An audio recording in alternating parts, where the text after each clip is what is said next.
बताइए। महाराज जी को मेरा प्रणाम। जय श्रीमन नारायण। बताइए कैसे हैं आप? अच्छा महाराज जी, दया आपकी। कहाँ से हैं? मैं भिवानी हरियाणा से हूँ महाराज जी। बताइए। एक प्रश्न कई बार मन में उठता है जी। बिल्कुल पूछिए। महाराज जी, क्या किसी को अपने वश में करके या किसी को मजबूरन किसी भी तरह से किसी को मजबूर करके उससे हमारी इच्छा अनुसार कोई गलत काम करवाया जाए और फिर हम उसको उस गलत काम की सजा अगर देते हैं तो वह पाप है या सही है? भाई, किसी को मजबूर करके आप गलत काम कराएंगे तो पहला तो यही पाप है। गलत काम, कोई भी प्रकार का गलत काम पाप ही है। ठीक है? और कोई भी काम मजबूरी में नहीं, राजी मर्जी से होने चाहिए। हमने आपसे कहा कि भैया जरा हमें एक गिलास पानी दो, यदि आप खुशी खुशी हमें पानी दे दें तो वो पानी पीने लायक है। अब हमने जबरदस्ती दबाव, नहीं तुझे देना ही पड़ेगा, फिर वो पानी सुपाच्य नहीं होगा। तो महाराज जी, यही बात मैं पूछना चाह रहा हूँ कि हमारे श्रीमद् भगवद गीता में भगवान श्री कृष्ण जी ने कहा है कि मेरी इच्छा के बिना एक पत्ता भी नहीं हिलता। ठीक है। उनकी मर्जी के बिना हम सांस तक नहीं ले सकते। हाँ। जब उनकी मर्जी के बिना हम सांस तक नहीं ले सकते, हाँ। तो किसी भी प्राणी की इतनी हिम्मत कहाँ से हो जाती है कि वो कोई भी पाप कर्म, कोई भी दुष्कर्म कर सके?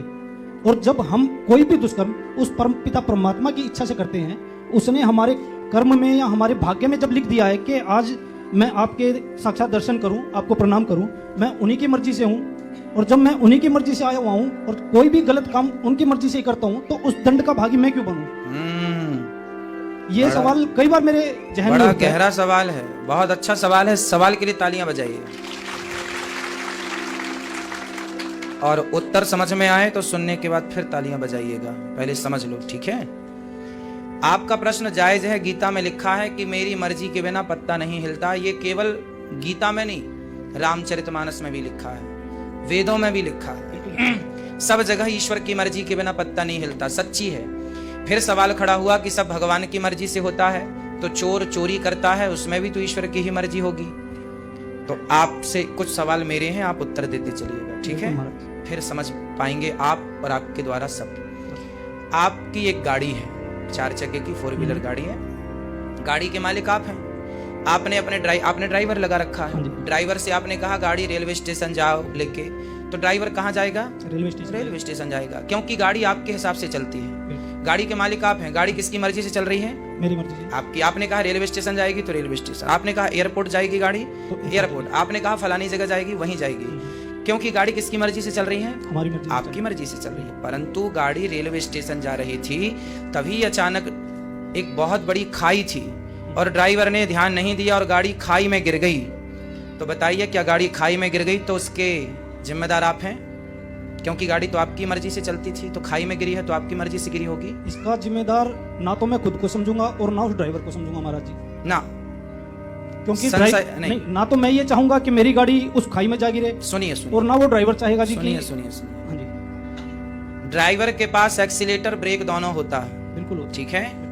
जो कंट्रोलिंग करना जानता है एक्चुअली में ड्राइवर वही है। बिल्कुल। जिसके हाथ में कंट्रोलिंग नहीं है वो ड्राइवर ही नहीं है। ठीक है? इसलिए गाड़ी गड्ढे पर गिरी, खाई पर गिरी, तो जिम्मेदार आप नहीं हैं, भले आप उसके मालिक हैं। गाड़ी आपकी मर्जी से चलती थी, ठीक है, पर गड्ढे में गिरी तो आपकी मर्जी नहीं थी, आपकी मर्जी नहीं थी, ड्राइवर की भी मर्जी नहीं थी, पर ड्राइवर की गलती है। मर्जी तो नहीं है ड्राइवर की, परंतु गलती है। क्यों गलती है? क्योंकि आपके पास विवेक है ना? कहाँ ब्रेक लगाना है, कितनी स्पीड पे गाड़ी चलाना। आज जितनी भी सड़क दुर्घटनाएं होती हैं वो केवल ड्राइवर की गलती से होती हैं। या तो सामने वाले की गलती होगी या तो हमारी गलती होगी, पर गलती ड्राइवर की होती है।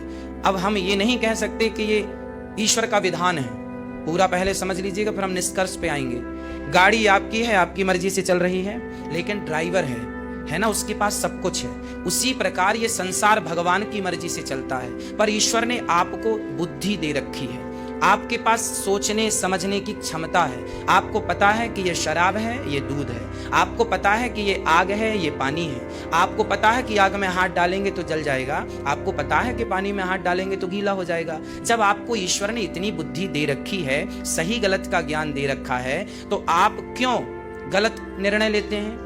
ईश्वर की मर्जी से संसार चलता है, ये तो सत्य है, पर परमात्मा ने मनुष्यों को बुद्धि और विवेक देकर के स्वतंत्र छोड़ रखा है कि भैया कुछ निर्णय आपके हैं, आप लेते रहना, और उसी निर्णय के अनुसार आपका पाप और पुण्य बनता रहेगा। उस पाप पुण्य का जिम्मेदार मैं नहीं हूं। ये बात रामचरितमानस में लिखी है। कोऊ ना काहू को सुख दुख कर दाता, निज कृत कर्म भोग सब भ्राता। मैं आपसे कहूं कि आप अपने सिर के सारे बाल नोचना शुरू कर दीजिए, तो क्या आप नोच देंगे? अगर कोई जायज कारण है तो वो भी हो सकता है। नहीं, अगर मगर नहीं। सिंपल उदाहरण, सिंपल बात कीजिए। मैं आप सबसे कहूं कि आप अपने सिर के बाल उखाड़ फेंकिए, तो क्या आप उखाड़ लेंगे? नहीं। महाराज जी, हर चीज का एक कारण होता है। हम भक्ति करते हैं। सुनिए ना, कारण आप सही कह रहे हैं, पर आपको तो ये पता है ना कि सिर के बाल उखाड़ना मेरे लिए ठीक नहीं है। मैं आपसे कहूं कि आप कुएं में कूद जाओ, तो क्या आप कूद जाएंगे? मैं आपसे कहूं कि आप आग में कूद जाओ, क्या कूद जाएंगे? आपके पास समझ है कि ये आग है, आप नहीं कूदेंगे। जब आपको ये अक्ल है कि ये आग है, इस पे नहीं कूदना, तो जब आप चोरी करने निकले थे तो क्या आपको पता नहीं था कि चोरी करना पाप है? जिस भागवत में ये लिखा है, जिस गीता में ये लिखा है कि सब इच्छाओं सारा काम मेरी मर्जी से होता है, उसी भागवत गीता में ये भी लिखा है कि तुम्हारे पास अक्ल है, विवेक है, बुद्धि है, अपने निर्णय ले लो। चोरी करना पाप है, ये भी तो भागवत में लिखा हुआ है। आपने एक बात सुन ली कि ईश्वर की मर्जी से पत्ता नहीं हिलता, सत्य है ये, पर उसी में ये भी तो लिखा है कि चोरी करना पाप है, शराब पीना पाप है, झूठ बोलना पाप है, सत्य बराबर तप नहीं, झूठ बराबर पाप। शास्त्र चिल्ला रहे हैं झूठ ना बोलो, झूठ ना बोलो, कह रहे हैं शास्त्र, सचेत कर रहे हैं ना बोलो, फिर भी बोलोगे तो उसके जिम्मेदार भगवान कैसे होंगे साहब? हम ही तो होंगे।